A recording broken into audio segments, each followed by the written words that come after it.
but it's called Sodom because of the Sodomites that have come into Jerusalem, that have been allowed to be there. It should be banned from the city. It's one thing that we might give an applaud for Vladimir Putin. He does not allow gay people in his military. I'm not against the person. I'm against the sin. In fact, if you go to look in the book of Adam and Eve, we find out that when the evils that were coming upon the earth before the destruction of the time of Noah's day, that it also spoke of a time where men were looking upon men, and it speaks about how that they would be in the face and put their foreheads together, the sodomite way. It also speaks about that the women would be tattooed up into their neck and faces. And what do we see today? The same thing that happened in the days of Noah are happening once again today.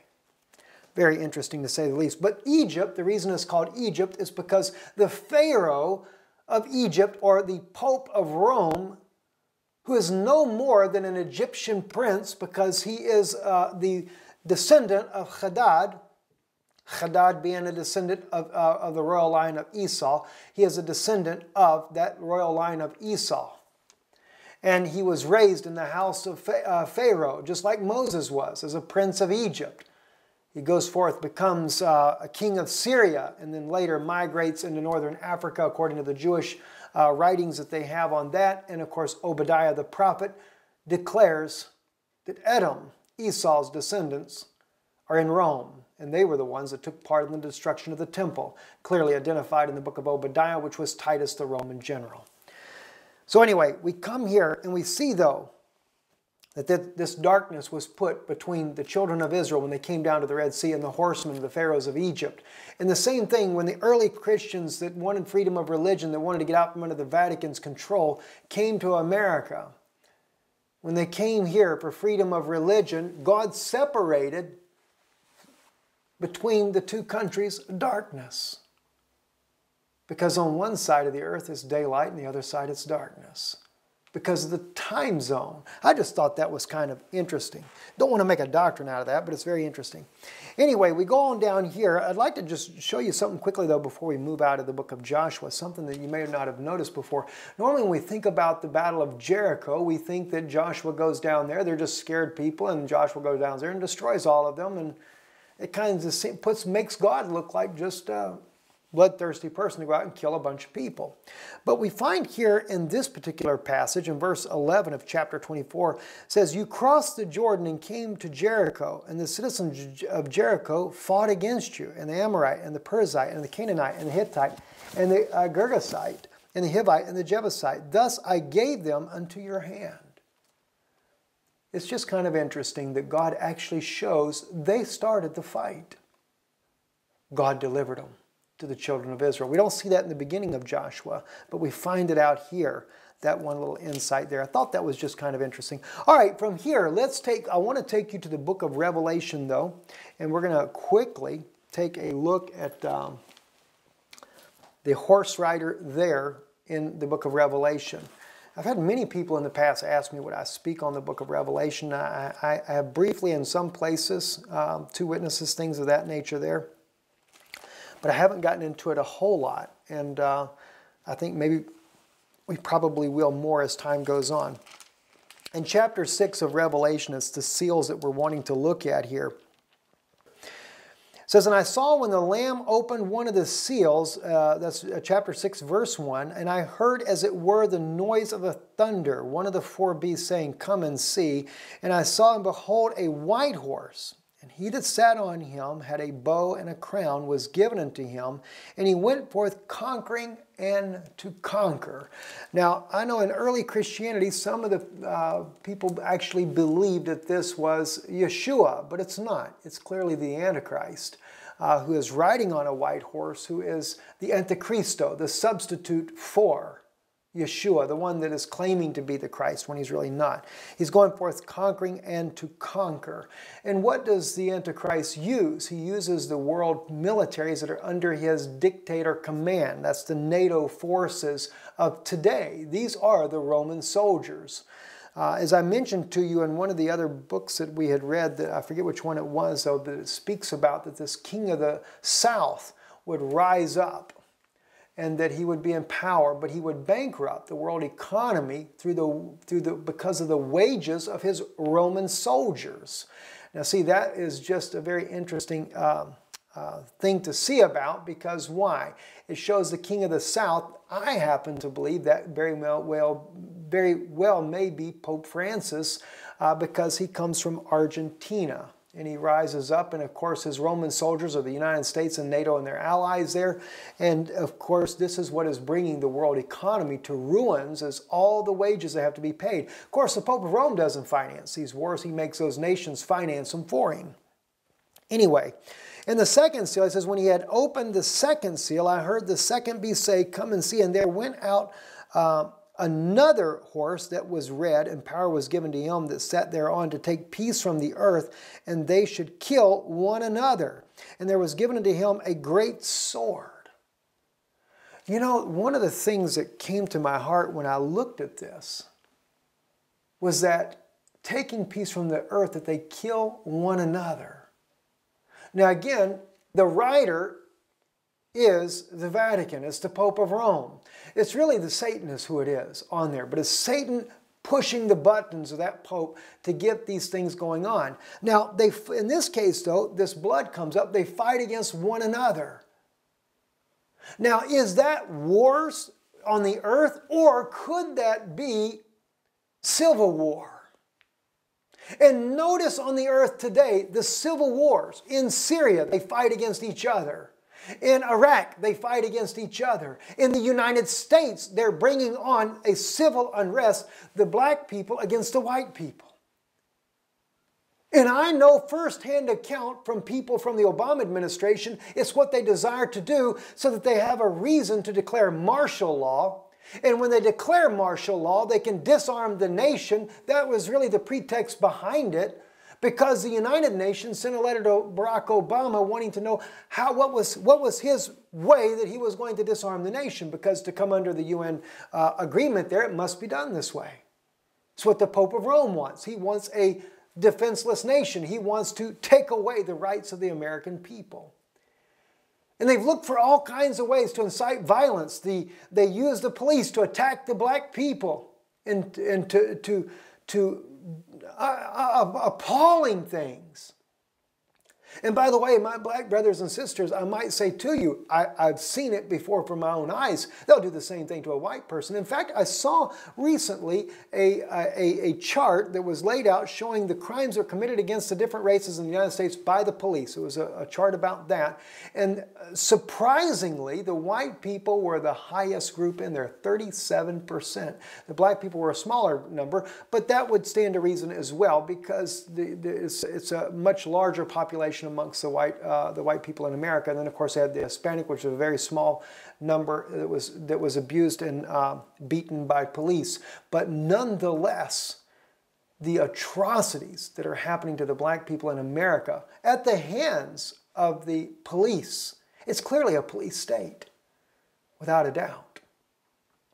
And of course, now we see that the white extremists are burning the churches in America. What is all this about? The United States is good about finding ways to bring civil strife and civil war. But it's really not the United States. It's the Vatican that wants these things to happen. Oh, they claim to be peace. They say peace, peace. But there is no peace, the Bible said. When they're claiming peace, God says there is no peace. Look what happened over in Ukraine. And on the documentary that the Russian government put together, President Putin puts the documentary together with his team over there, and they clearly show the evidence. They had intercepted phone calls between certain groups and the American embassy there, trying to build the unrest. They brought a neo-Nazi group in that hated Russians to murder them. And so created a civil war where they hate each other and fight and kill one another. But it's coming to the American border as well, very soon. And I beg of you, my Christian friends, both the black Christian friends and the white Christian friends, love one another. Do not get a part of this evil, and talk to the people. Try to win everyone that you can to Christ, because if you're in unity in the love of Yeshua, you would not be a part of this. And the white man of America, I say to you, your black brother is not against you. You have to look deeper at the source. And it's Satan that is the source of this, and he's using the Pope of Rome. And then the Pope of Rome, they use the Jesuits. Of course, we have a Jesuit Pope up there to begin with. What do you expect? Him all dressed in white, you know, believe me, that doesn't matter. That's only showing that he is that the Latin translation for Antichristo is vicar of Christ, as I brought out before. All right, so anyway, we see here in Revelation here, we go back here to that's the second seal. See, and notice again, we look at that, the power given him that they set thereon, take peace from the earth, and that they should kill one another. That's civil war. He's not showing a conquering, they kill one another. And when he had opened the third seal, I heard the third beast say, Come and see. And I beheld, and lo, a black horse, and he that sat on him had a pair of balances in his hand. And I heard a voice in the midst of the four beasts, saying, A measure of wheat for a penny, and a measure of barley for a penny, and see thou hurt not the oil and the wine. Now you're going to have to, it's the buying and the selling. And that just really reminds me, because see, the fourth beast say, see, he said, I heard a voice in the heaven, the beast say, Come and see a measure of wheat for a penny, and 3 measures of barley for a penny, and see thou hurt not the wine and the oil. I have a feeling that this is going to have a lot to do with the buying and selling, a lot to do with the Antichrist system. In one of the apocalypses as well, in the apocryphal writings there that talk about after the collapsing of the economic system, that the king that does this will then take and confiscate the money and do a redistribution of wealth. Pope Francis is calling upon this already, a redistribution of wealth. And that's because they have bankrupted the economy.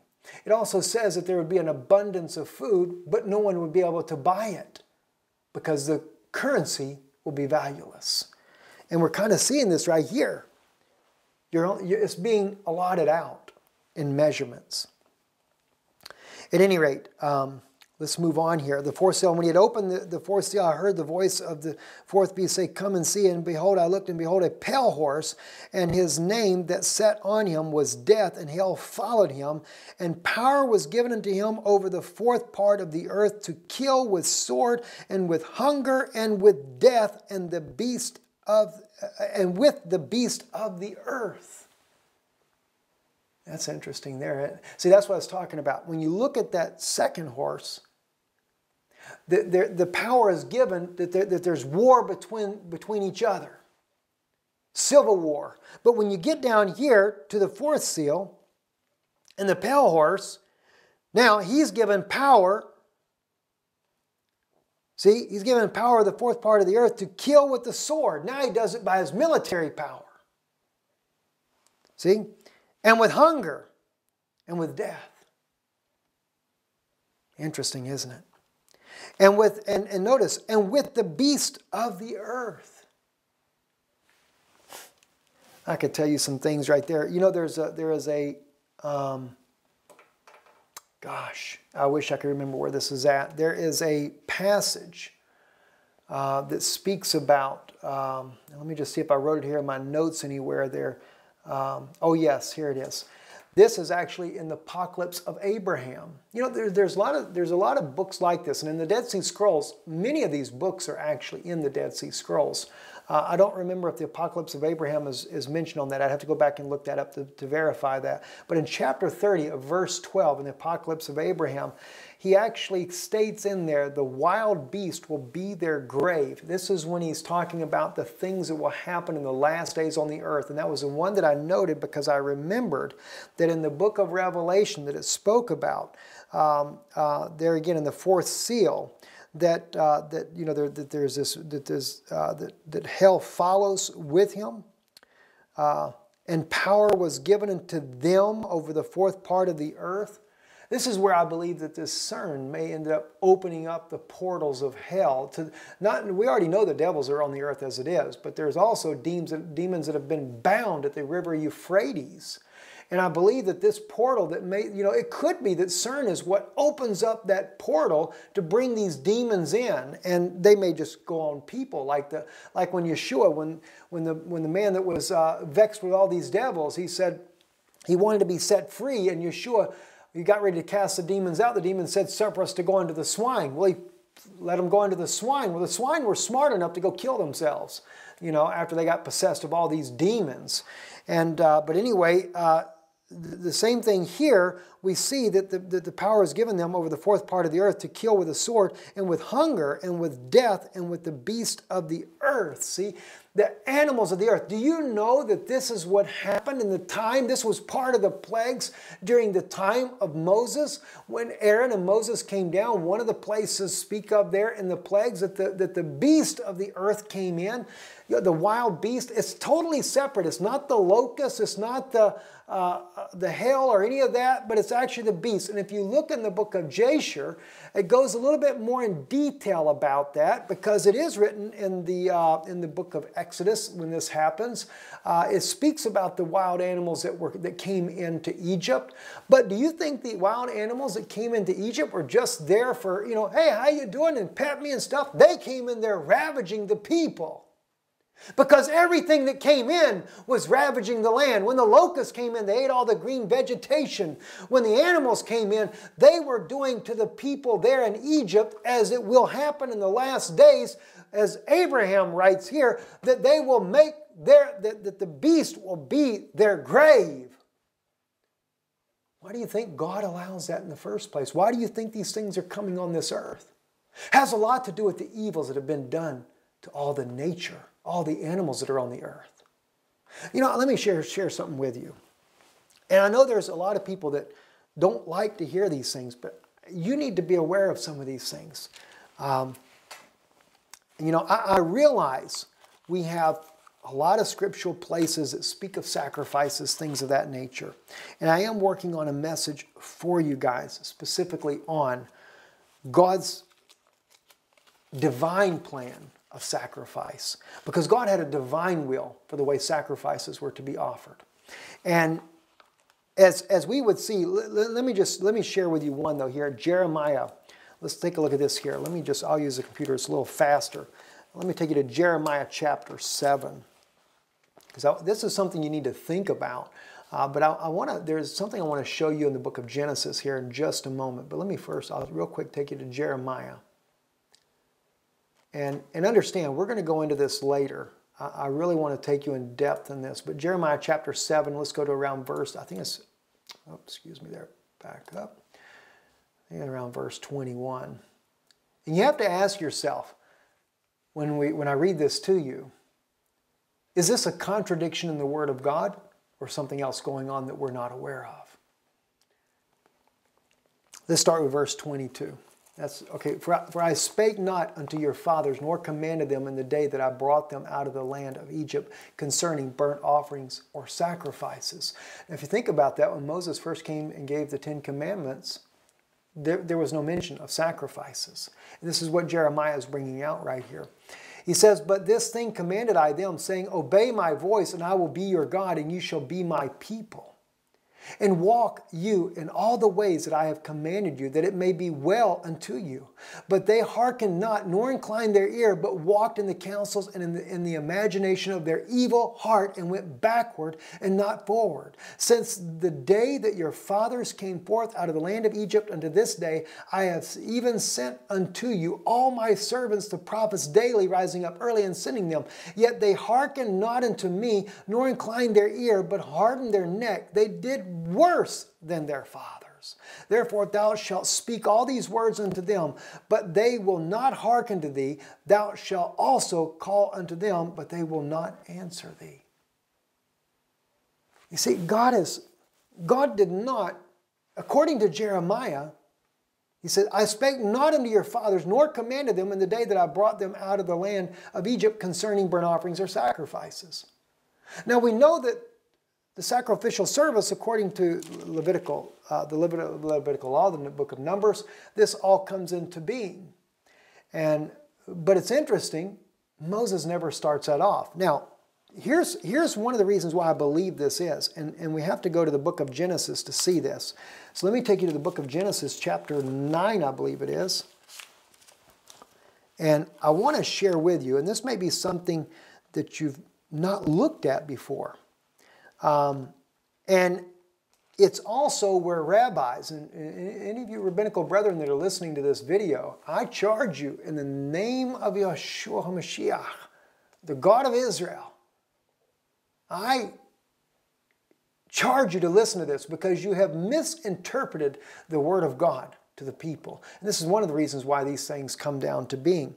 This is the commandment that God gave unto Noah when he first came out of the ark. If we go to verse 3, let's just begin at verse 1. And God blessed Noah and his sons and said to them, be fruitful and multiply, fill the earth. The fear of you and the terror of you will be on every beast of the earth and on every bird of the sky. I don't even think the word terror is a very good word there. With everything that creeps on the ground and all the fish of the sea, into your hand they are given. Now they're given to us. But the question is what do we do? Even Yeshua brings this out when you read the humane, it's called the Essene Humane Gospel of Jesus. You know, and I'm not saying what should be canoned or not, but it's interesting in light of what we do know as canon, like Jeremiah, when he says that it was never commanded, Yeshua says the same thing in that particular book as well, that Moses never commanded it. Now that's interesting. We don't have that in the four Gospels that we have, Matthew, Mark, Luke, and John. Well, we do. We have one, Matthew, and I'll bring that out to you in just a moment as well. We do have one in there. But the thing is he's given them into our hand, and Yeshua said the same thing. They were given into your hands, but God wanted to see what you would do. Will you show mercy or not? All right? Now, I shared that with you recently because Yeshua says, now what is it, Matthew, I'm jumping all over the place here. Well, let's first finish this right here, then we'll go to Matthew real quick. Then we'll get back on track about these horse riders. He says here, the fear, the terror, okay, we already read that. With everything that creeps on the ground and all the fish of the sea, into your hand they are given. Every moving thing that is alive shall be food for you. I will give all to you as I gave the green plant. Now, it does not say that in the Hebrew language. That's sad, isn't it? Let me look this up in King James for you as well. Because this is where the scruples come in. Verse 3, every moving thing that liveth shall be meat for you, even as the green herb have I given you all things. See? All right, now, let's look at verse 3 in the Hebrew language. Kol remesh asha hu chai lechem. He never says anything about meat. He doesn't say, he just says, all the creeping things which he that has a life to you, see, I'm just translating it, it will be for food. Only the ramish, only the creeping things. He didn't say anything about the cattle. He didn't say anything about the sheep or the goats. And then why did God even permit this in the beginning? Because there was nothing on the earth left. It had been destroyed by water. So he did permit the ramish. The ramish are the creeping things. Go back to Genesis chapter 2 and read it. You'll see as well. Ramish are just the little creeping things on the earth. It's not the cattle. It's not the animals of the field. It's not the cow or the ox or the sheep or the goat or the deer or any of these. These were not the creeping. They are not the ramish. See, God says in Revelation through John, if you add to my word or you take from it, it'll be taken from your life. He also said, whatsoever a man reaps, that shall he sow. And then you wonder why we find in the book of Revelation that God is going in one of the horse riders, that when he takes a piece from the earth, that even the animals will come against the people. And that lines up with the book of Abraham that actually says that they will become your grave. And you wonder why Israel went through what they went through. Let's look at this a little further. Then the next verse, verse 4. I'm going to read it to you in Hebrew. He says, Ach basar, but the flesh, benafshu, with his life. Demo, see, his life, his blood. Loto chalu, do not eat it.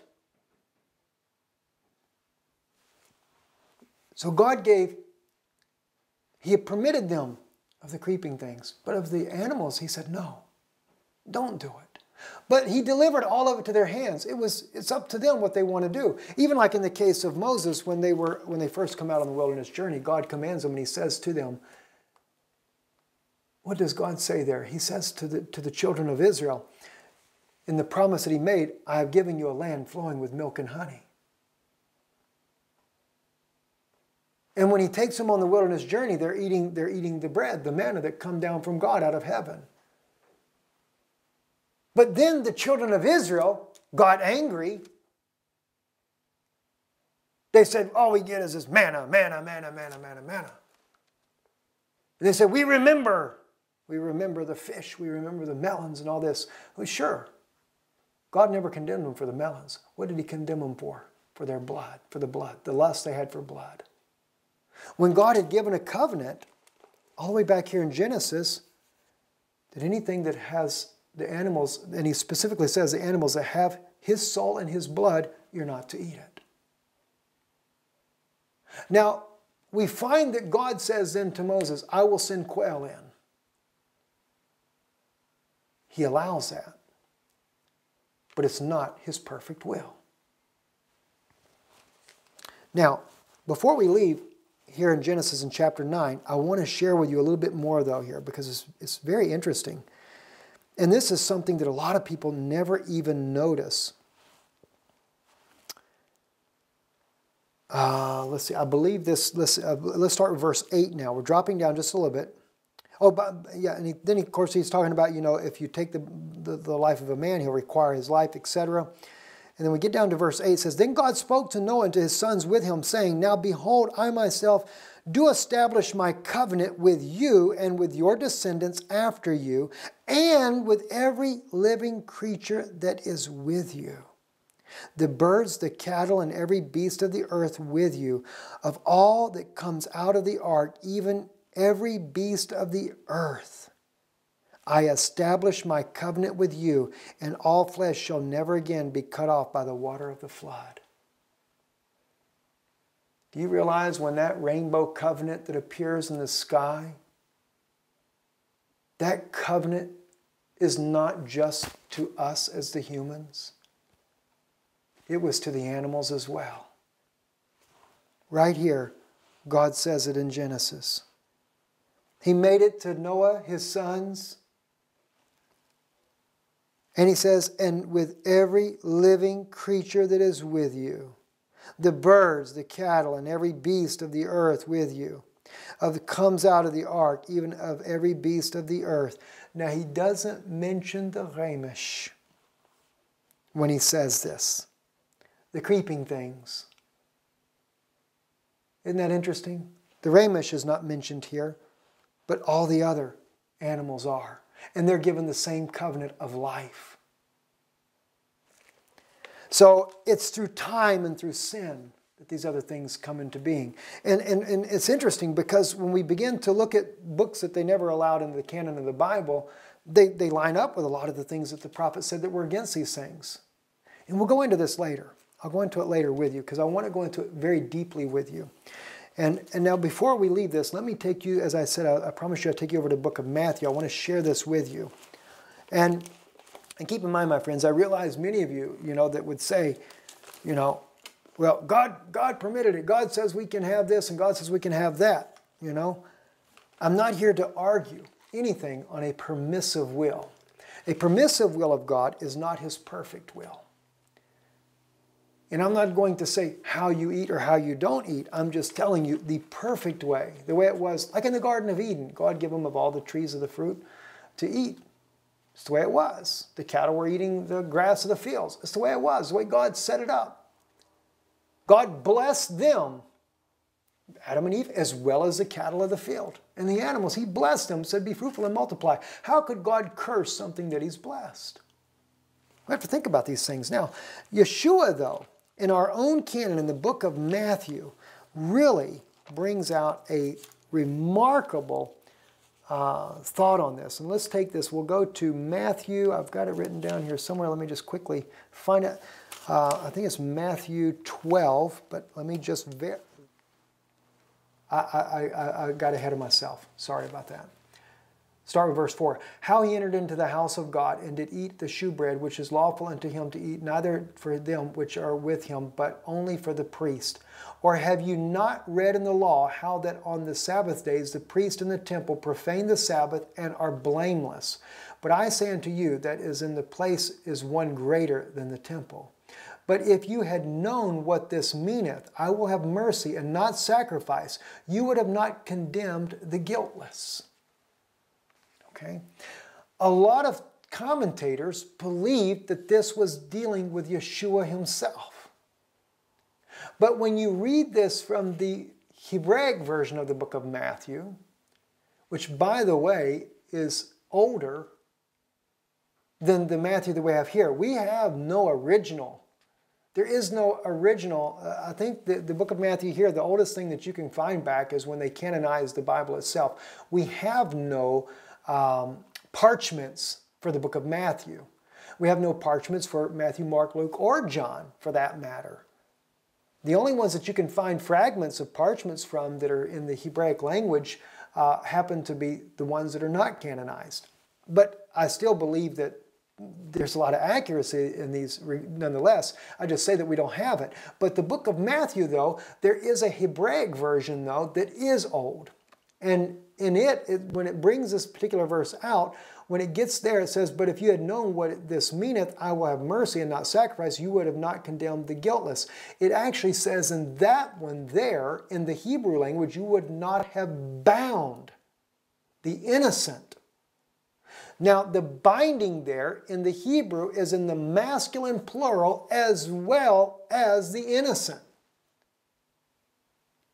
That's why Yeshua said, if you knew what this meaneth, I will have mercy and not sacrifice, you would have not have bound the innocent. And what did they do to the sacrifices? They bound them to the altar. And it was the males, the first.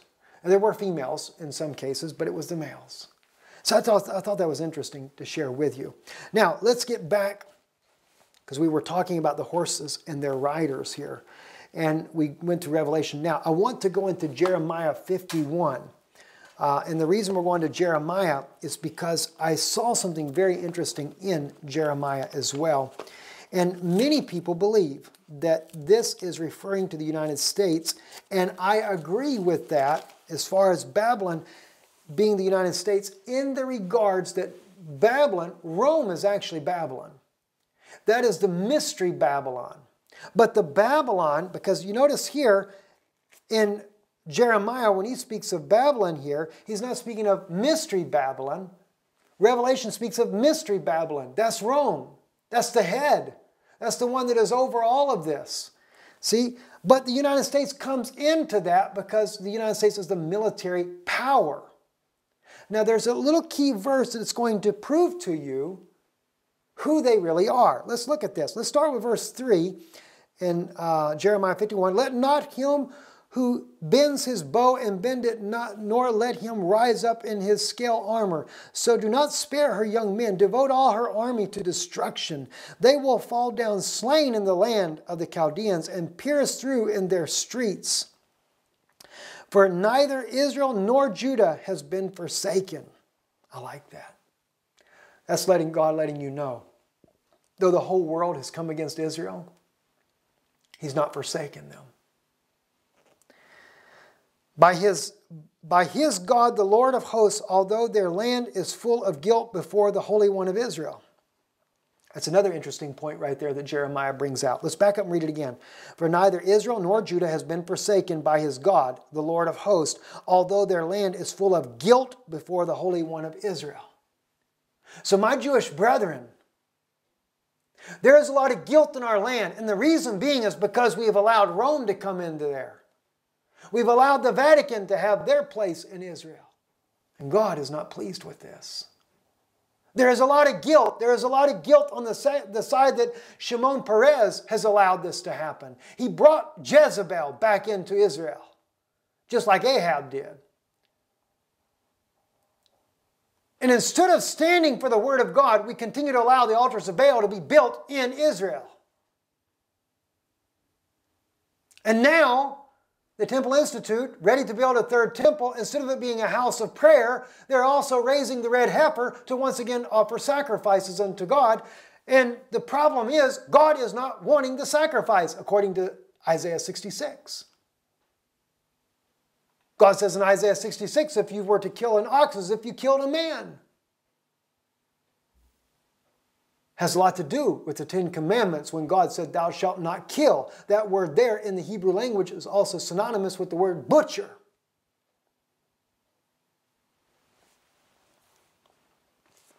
So he says, he's not forsaken you, but he says, although their land is full of guilt before the Holy One of Israel. Flee from the midst of Babylon, and each of you save his life. And by the way, my Jewish brethren, that's for you, anywhere you are in the world, flee from Babylon. The United States is going to be destroyed as the Roman soldiers, and God is going to raise up Russia and China to do the job. It's coming. He says, flee that land. See, what is it? Notice how he words that in there. Flee from the midst of Babylon, and each of you save his life. Do not be destroyed in her punishment, for this is the Lord's time of vengeance. He is going to render recompense to her. Babylon has been a golden cup in the hand of the Lord, intoxicating all the earth. The nations have drunk of her wine. Now you know it's wrong. Remember the cup that she has in her hand when she sits at Mystery Babylon in Revelation? Remember the book of Obadiah? See, what did Obadiah say about this? Obadiah identifies it as Esau. He says, Kikasher. Excuse me. Yeah, Kikasher shotetem. Al-ha kodeshi. See? They have drunk upon my holy mountain, Mount Zion. See? Let me read it to you in English. Because just as you drank on my holy mountain, all nations will drink continually. They will drink and swallow and become as if they had never existed. But on Mount Zion there will be those who escape, and it will be holy, and the house of Jacob will possess their possessions. Notice the holy mountain is Mount Zion. There's those that have said, Mount Zion is not holy, Brother Steve. Yes, it is. Do you know in the Essene community that Mount Zion, and not only the Essene, but not the Essene, in the Dead Sea Scrolls, there is a Torah, I got her name here written down somewhere here for you.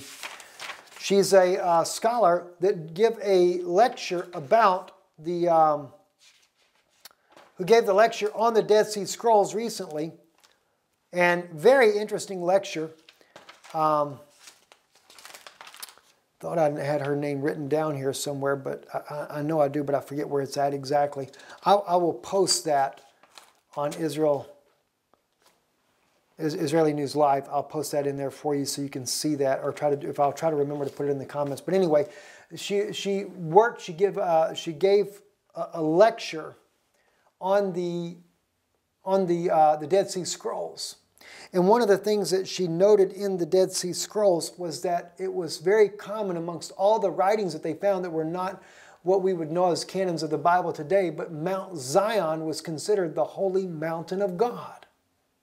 No wonder why Obadiah says this here. He says, because just as you had drank on my holy mountain. Pope Francis fulfilled that scripture because that is in the masculine plural, and it was only men that took place of the communion service on Mount Zion, there in the upper room. But the following mass services they had, where they drink their wine, it was all nations inclusive and gender inclusive, as the scripture says here. Ishatu kol hagoim tamid. See? And you will continually, the nations will continually drink. Gender inclusive, nation inclusive. And what do we have over here according to the book of Jeremiah 51? Babylon has been a golden cup in the hand of the Lord, intoxicating all the earth. See, the nations have drunk of her wine. Over here, the nations will continually drink. Obadiah. That's verse 16 for those that don't know about it. They'll continually drink.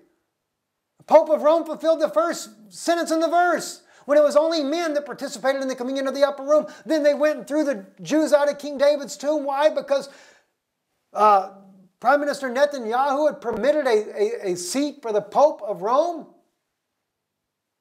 An official seat at the tomb of David.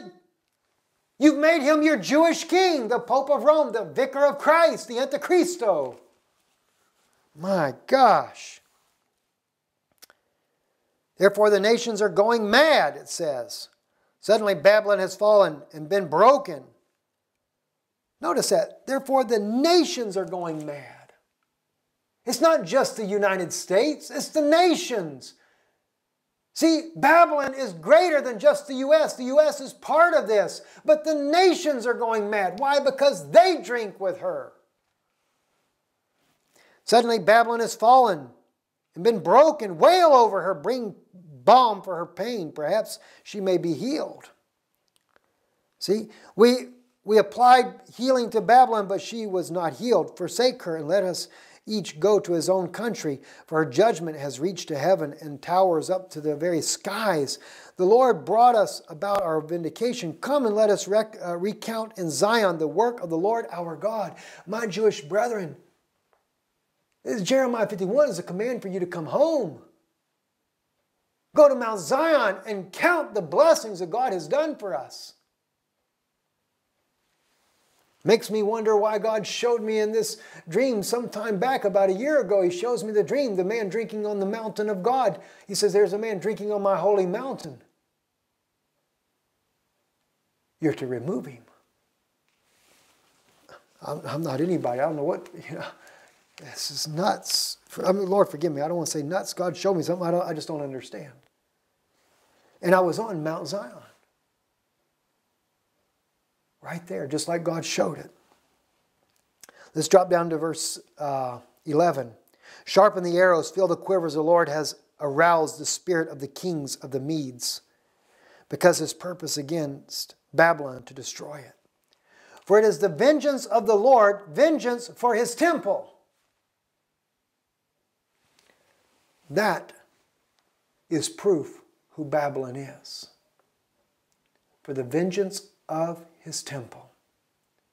Now again, Babylon, her armies does include the United States, because that's her military power. God is going to bring down all of Babylon. But in this case here, because of the vengeance for his temple, well, again, we go back to the book of Obadiah and we find out what God means. Verse 6, oh, how Esau will be ransacked and his hidden treasures searched out. All men allied with you will send you forth to the border. All the men that are allied with you, confederate with you, I believe is in the King James. That's Psalm 83. The tents of Edom are confederate with you, and the names the Arab nations as well. The tents, by the way, of Edom are the churches of Rome that have come back, joined in with the mother whore of Revelation. See? But Esau is going to be ransacked. Now, verse 8, will I not on that day, declares the Lord, destroy the wise men from Edom, and understanding from the mount of Esau? Then your mighty men will be dismayed, O Teman, so that everyone may be cut off from the mountain of Esau by slaughter. You won't even be able to get back to Rome no more. Now he's talking about killing all the soldiers of Rome. Because of the violence of your brother Jacob, you will be covered with shame, and you will be cut off forever. On the day that you stood aloof, on the day that the strangers carried of his wealth, and the foreigners entered into his gate and cast lots of Jerusalem, you too were as one of them. Titus, the Roman general. Do not gloat over your brother's day, the day of his misfortune, and do not rejoice over the sons of Judah in the day of their destruction. Yes, do not boast in the day of their distress. Do not enter into the gate of my people in the day of their disaster. Yes, you do not gloat over their calamity. Now, actually, let me look at that in the King James for you real quick.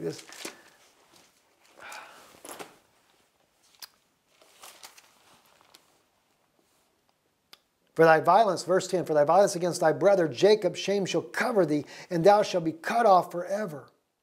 In the day that thou stoodest on the other side, or aloof, see, in the day that the strangers carried away captive his forces, and foreigners entered into his gates and cast lots upon Jerusalem, even thou wast one of them. That was Titus, the Roman general. It's speaking of the destruction of 70 AD. See, he even names Judah. But thou shouldst not have looked on the day of thy brother in the day of they became a stranger. Neither shouldst thou have rejoiced over the children of Judah in the day of their destruction. Neither shouldst thou have spoken proudly in the day of distress. That is 70 AD clearly being identified. Clearly. So when God says in the book of Jeremiah in chapter 51, what is he speaking about? He says in verse 11, dropping down halfway in the verse, because his purpose against Babylon is to destroy it, for it is the vengeance of the Lord, vengeance for his temple. For the destruction of the temple in 70 AD. And actually not just the temple there, but also because the Romans destroyed and killed the early Christians. The Roman Catholic Church, Constantine and what he put together was not the Church of God. That was a bunch of pagans of a mythros religion that came together that formed the first